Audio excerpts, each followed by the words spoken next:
Bonjour, cette vidéo a pour objectif de présenter l'application concernant l'utilisation des fonctions ou tests SI imbriqués dans le cadre de cet exercice sur les cotisations.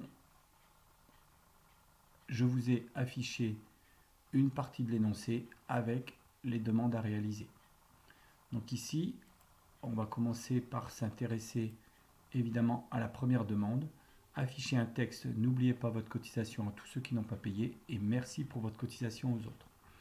On voit que l'objet qui va permettre de prendre la décision ici, c'est le fait d'avoir payé ou pas la cotisation. Or, dans le document, on voit qu'il y a une colonne qui s'appelle paye et cette colonne paye, elle contient des N et des O. N pour non, donc n'a pas payé, O pour oui, a payé. Je rappelle qu'un test logique se construit de la manière suivante. Première étape, donc, le test logique. Les deux possibilités, soit je réponds oui à la question correspondant au test logique, ce qu'on appelle la valeur si vrai, soit je réponds non, ce qu'on appelle la valeur si faux. Et la construction du test suit la présentation suivante, égale si, le test logique, en premier, séparé par un point virgule de la valeur si vrai, séparé par un point virgule de la valeur si faux. Je vais reprendre la question qui nous intéresse. Affichez un texte. N'oubliez pas votre cotisation à tous ceux qui n'ont pas payé et merci pour votre cotisation aux autres. Je l'ai dit précédemment, tout dépend du fait que les personnes aient payé ou pas leur cotisation. Et je rappelle aussi que le test logique doit pouvoir être interprété par une question est-ce que.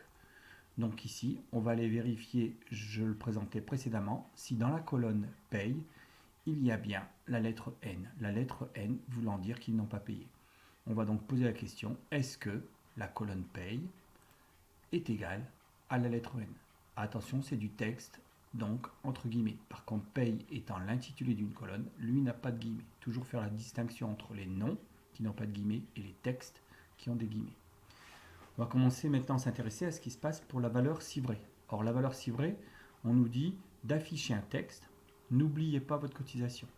Donc si je réponds oui à la question est-ce que paye égale N, c'est-à-dire est-ce qu'il y a bien un nom dans la colonne payée, et bien si je réponds oui, je vais mettre ce texte. N'oubliez pas votre cotisation. Je n'ai mis que les initiales. N'oubliez pas votre cotisation. Il reste maintenant à regarder ce qui se passe si on répond non à la question. Or, si je réponds non à la question est-ce que la colonne paye contient la lettre N, eh bien c'est que la colonne paye contient la lettre O et que les personnes ont payé. Et dans ce cas-là, on va leur dire merci, merci pour votre cotisation. Encore une fois, je n'ai mis que les initiales.